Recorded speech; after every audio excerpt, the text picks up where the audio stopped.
জীবনসঙ্গীকে এতটা গুরুত্ব দিন যেন সে কিছু বলার আগেই বুঝতে পারে সে ঠিক কিসে চাহিদা করছে, তার কি প্রয়োজন এবং কি পেলে তার মন ভালো থাকবে। আপনি যতই বিত্তশালী হন কিংবা গরিব, জীবনসঙ্গীকে ভালোবাসা, একটু সময় দেওয়া এবং একটু যত্ন করা সামর্থ্য কিন্তু সব শ্রেণীর মানুষেরই আছে।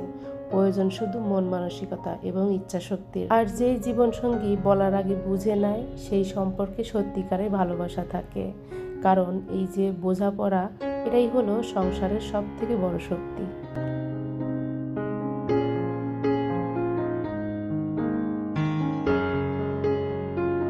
হ্যালো এভরিওয়ান, আসসালামু আলাইকুম। আমি শারমিন চলে এলাম আপনাদের মাঝে নতুন দিনে আরেকটি ব্লগ ভিডিওর মধ্যে দিয়ে। কাছে দূরে যে যেখান থেকে বসে আমার এই ভিডিওটি দেখছেন বা দেখবেন, সবাই ভালো এবং সুস্থ আছেন। আলহামদুলিল্লাহ, আমি আমার পরিবার নিয়ে বেশ ভালো আছি, সুস্থ আছি। এই তো আজকের ব্লগটা কিন্তু আমি সকাল থেকে শুরু করলাম। সকালে উঠে প্রথমে যে কাজটা থাকে মেশিনে কাপড় দেওয়া বা ঘরের অন্যান্য কাজ করা, সেটা দিয়ে আজকের ভিডিওটা শুরু করলাম। তো মেশিনে কিন্তু অলরেডি কাপড় দিয়ে এসেছি, অনেক কাপড় জমেছিল। তো সেগুলো এই তো ধুতে দিয়ে এখন চলে এলাম গাছে কিছু পানি দেব। বেশ অনেক দিন হলো গাছে পানি দেওয়া হয় না, প্রায় এক সপ্তাহ মতো হয়ে গেছে। তো মাটি একদম শুকিয়ে গেছে। মাটি শুকানোর পরেই হচ্ছে বাসার মধ্যে যে গাছগুলা থাকে সেগুলাতে পানি দিয়ে দিই, তার আগে পানি দিই না। এখন যেহেতু শীতকাল, ঘরের মধ্যে ওরকম রোদ লাগে না, পানিও কিন্তু খুব একটা বেশি লাগে না, কম পানি দিলেই হয়। বেশি পানি দিলে দেখা যায় পানিটা শুকাবে না। তো এদিকে দেখেন আমার এই যে লাকি ব্যাম্বোর কত পাতা মরে গেছে, মানে মরতে মরতে এখন এই কয়টা গাছ বেঁচে আছে। তো ভাবলাম একটু কেটে দেই। আর মানি প্ল্যান্টও একটু পানি দিয়েছি বারান্দায়, মানে দুই বারান্দা সব গাছে আজকে একবারে পানি দিয়ে এখন এই যে ঘরের গাছগুলোতে পানি দিয়ে দিচ্ছিলাম। আর এই যে ইনডোর প্ল্যান্টগুলো ঘরের মধ্যে রাখা, আমি মনে হয় আমি যতটুকু আমাকে যত্ন না করি, বাচ্চাদেরকে যত্ন না করি, তার থেকে বেশি হচ্ছে এই গাছগুলোকে যত্ন করি যেন মরে না যায়। আর কিছু গাছ ছাদে রেখে এসেছি, তো ওগুলা ভালোই আছে, কিন্তু ঘরের গাছগুলাই মানে মরা মরা হয়ে যাচ্ছিল। আর এই যে আমার এই গাছটা হচ্ছে ড্রয়িং রুমে রাখা। তো এই গাছটা কিনেছি কিন্তু ডিসেম্বরের 16 তারিখে। তো এই তো এক মাসের বেশি কিন্তু হয়ে গেছে, এখনও পর্যন্ত পানি দেওয়া হয়নি। তো আজকে পানি দিলাম, মাঝখানে কয়েকদিন স্প্রে করে দিয়েছিলাম। তো এভাবেই কিন্তু গাছগুলো ভালো আছে।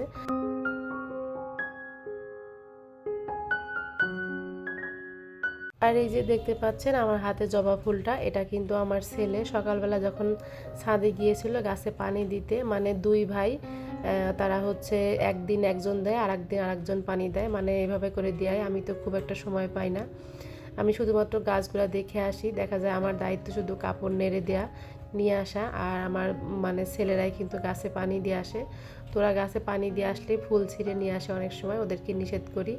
তো বলে কি যে তুমি তো ফুল অনেক সময় খোপায় লাগাও, চুলে লাগাও, তো এটাও লাগাও, অনেক ফুল ফুটেছে, আরও তো কত ফুল ফুটবে, সবই তো শুকিয়ে যায়, তো তুমি একটু খোপায় লাগাও। তো ওরা এভাবে বলে, তো এনে দিল। আমি ডাইনিং টেবিলের উপরে রেখে দিয়েছিলাম, আর অনেক বড় একটা জবা ফুল কিন্তু ফুটেছে।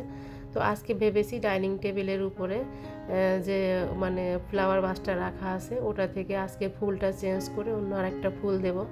আসলে সময়ই হয়ে ওঠে না, এটা যে চেঞ্জ করব, অনেক দিন ধরে একরকম রয়ে গেছে। তো ভাবলাম যে আজকে একটু মুছে সব কিছু পরিষ্কার করে তারপরে হচ্ছে ডাইনিং টেবিলের উপরটা আর একটু সুন্দর করে গুছিয়ে নেব।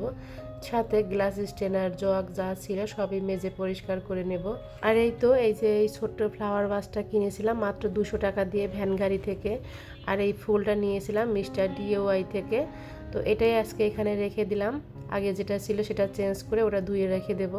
তো আর মানি প্ল্যান্ট আর এখন রাখছি না, যেহেতু মানি প্ল্যান্ট অনেক মারা গেছে, এখন কেন জানি আগের মতন আর সতেজ থাকে না, গাছের শিকড় পচে যাচ্ছে। তো ভাবলাম যে এখানে আর রাখবো না।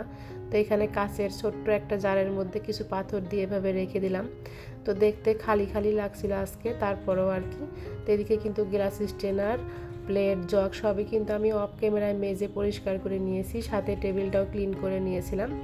তো সব কিছু এখন গুছিয়ে রাখছি, আর ফুলটা এখন এভাবে আপাতত রেখে দিলাম, ভালোই লাগছিল দেখতে।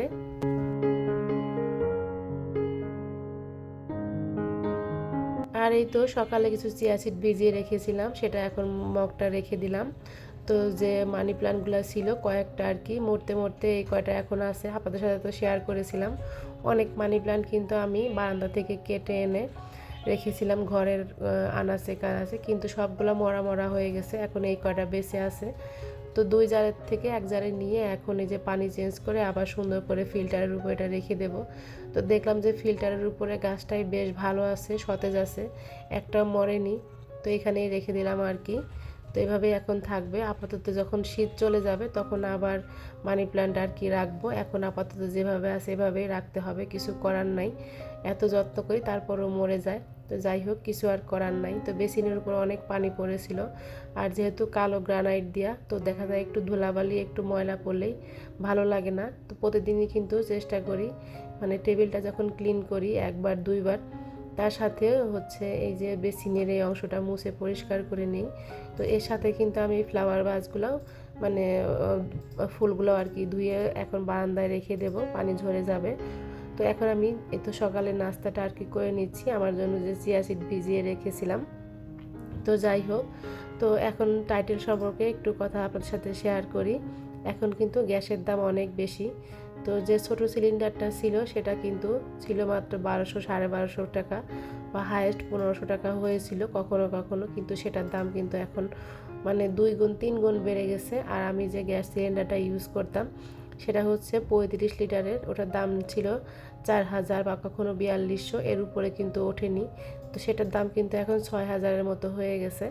তো যাই হোক, এখন একটু ভিডিও রিলেটেড কথাই বলি। আমি কিন্তু কাপড়গুলো নিয়ে ছাদে চলে এসেছিলাম।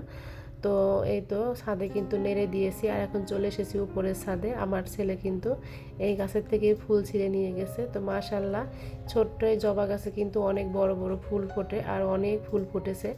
আর এই যে দেখেন, আমার এই যে ক্যাকটাস গাছটা কিন্তু অনেক ফুল ফুটেছে, আর এই জবা গাছটা এখনও ফুল ফোটেনি, কয়েকটা কলি এসেছে। তো কী রঙের ফুল ফুটবে এখনও জানি না। তো ফুল যখন ফুটবে তখন আপনাদের সাথে শেয়ার করব। তো এখন দেখেন, এই যে আন্টিও কিন্তু আসে, মানে আমাদের ল্যান্ডওনার যে আন্টি, উনিও কিন্তু ছাদে এসেছে, ওনার গাছের যত্ন করছিল। আর এই যে কথা ধরছে আমার সাথে, ওনার কথা শেষ হচ্ছিল না। তো যাই হোক, অনেক কথা বলে কথা কাটিয়ে তারপরে হচ্ছে আমি নিচে চলে এসেছিলাম একটু ভিডিও শ্যুট করে। এই তো এই শাড়িতে কিন্তু আমার গাছ রাখা, আর পাশে কিন্তু আন্টির গাছ রাখা। আর এটা কিন্তু আমাদের এই যে নিচের ছাদ, এখানে কিন্তু আমরা কাপড় মেলি। আমাদের ছাদ দুটা কিন্তু অনেক বড়, এখনও তো কাজ কমপ্লিট হয় নাই। তো কাজ করার জন্য এই তো সিমেন্ট বালি ইট কিন্তু এখানে রেখে এসেছে। আন্টি বলছিল তুমি চলে যাচ্ছ, তাই বললাম হ্যাঁ আন্টি আমি যাই, ছেলেকে স্কুল থেকে আনতে যেতে হবে। তো আন্টির সাথে কথাবার্তা বলে বাসায় এসেছি, এসে ছেলেকে কিন্তু স্কুল থেকে নিয়ে এসে তারপরে হচ্ছে রান্না বসিয়ে দিচ্ছি। আর আজকে রান্নাটা করতে আমার অনেক বেশি দেরি হয়ে যাচ্ছিল। তো যাই হোক, যে কথাগুলো বলছিলাম সেটাই বলি। রান্না করতে করতে তো আজকে আমি রান্না করে নিচ্ছিলাম এখানে বেগুন ভাজি, বেগুনের চাক আর কি, আর হচ্ছে ডিম দিয়ে নতুন আলু দিয়ে রান্না করব। ডিম আর নতুন আলু রান্নাটা কিন্তু বেশ ভালো লাগে, একটু ঝোল রেখে। আর এবার এত পরিমাণ গোল বেগুন খাওয়া হয়েছে কি বলবো, মানে খুবই কিন্তু মজা লাগে যেহেতু শীতের দিন। আর এইভাবে বেগুন ভাজি করলে কিন্তু অনেক টেস্টি হয়। তো যাই হোক, এখন কিন্তু গ্যাস সিলিন্ডারের দাম অনেক বেশি, যেটা বলছিলাম গ্যাস সিলিন্ডারের দাম বাড়বে কমবে এটাই হচ্ছে কথা। যারা আমরা সিলিন্ডার ইউজ করি, তবে যদি আমরা একটু বুদ্ধি করে হিসাব করে চলি, তাহলে দেখবেন যে একটা গ্যাস সিলিন্ডার কিন্তু আপনি অনায়াসে 2 থেকে 3 মাস ইউজ করতে পারবেন।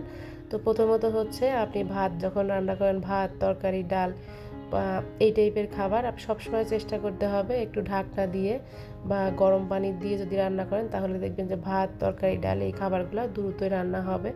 আর সবসময় আগুনটা মানে না বাড়িয়ে মিডিয়াম আগুনে যদি রান্না করেন, তাহলে দেখবেন যে গ্যাসে অনেকটাই সাশ্রয় হবে। আর ভাতের পানিটা যদি একটু মেপে দেওয়া যায়, তাহলে দেখবেন যে মানে অনেকটাই গ্যাস সাশ্রয় হবে। এক্ষেত্রে কিন্তু অনেকেই দেখা যায় কি অনেক বেশি পরিমাণে পানি দিয়ে ভাত রান্না করে, এক্ষেত্রে কিন্তু অনেকটা গ্যাসের অপচয় হয়। সেটা না করে একটু যদি মেপে দেই ভাতের পানি, তাহলে অনেক সময় অনেকটাই সাশ্রয় হবে। তো আর চেষ্টা করতে হবে যে একটু হলেও মানে মাংস রান্নার ক্ষেত্রে, বিশেষ করে গরুর মাংস প্রেসার কুকারে যদি রান্না করি, তাহলে অনেকটাই গ্যাস সাশ্রয় হবে, দ্রুত রান্না হয়ে যাবে কিন্তু। তো আর এই যে ভাজি ভুজি ভুনা এই টাইপের খাবারে কিন্তু গ্যাসটা একটু বেশি লাগে। তো এই যে তৈলাক্ত খাবার টাবার একটু কম খেয়ে একটু সেদ্ধ এই টাইপের খাবার খেলে অনেকটাই গ্যাসের সাশ্রয় হবে। আর চুলার ছিদ্র বন্ধ থাকলে অনেক সময় আগুন ঠিকভাবে আসে না, তাতেও কিন্তু অনেকটা গ্যাসের খরচ হয়। তো অবশ্যই চেষ্টা করতে হবে অন্তত হলো 2-1 দিন পর পরই গ্যাসের যে নিচের যে বার্নার আছে ওইটা একটু খুলে ধুয়ে ভালো করে পরিষ্কার করলে তাহলে দেখা যাবে যে গ্যাসটা ক্লিয়ার আসবে, রান্নাও দ্রুত হবে আর অনেক অপচয় হবে না। আর সব থেকে বড় কথা হলো গ্যাস সিলিন্ডারের দাম কিন্তু আমরা নিয়ন্ত্রণে যদি নাও আনতে পারি, তবে আমাদের বুদ্ধি এবং হিসাব করে চলে কিন্তু একটা গ্যাস সিলিন্ডার 2 থেকে 3 মাস আমরা অনায়াসে চালাতে পারবো। সবার বাসায় কিন্তু ইলেকট্রিক চুলা নাই, তো যাই হোক আর কি বুদ্ধি করেই চলতে হবে, না খেয়ে তো আর থাকা যাবে না, ছেলে মেয়ে যেহেতু আছে। তো যাই হোক, এখানে এই যে সন্ধ্যার পরে আপনাদের ভাইয়া বাসায় আসার সময় এখানে অনেকগুলো নাস্তার আইটেম নিয়ে এসেছে, 2 রকমের ব্রেড, তারপরে হচ্ছে পেটিস, স্যান্ডউইচ, বার্গার, পিৎজা, এই টাইপের খাবার আর কি। তো এগুলো গরম করে ওভেনে খেয়েছিলাম, কিছু রেখে দিয়েছিলাম। তো আজকে আমি এখান থেকে বিদায় নিচ্ছি, আল্লাহ হাফেজ।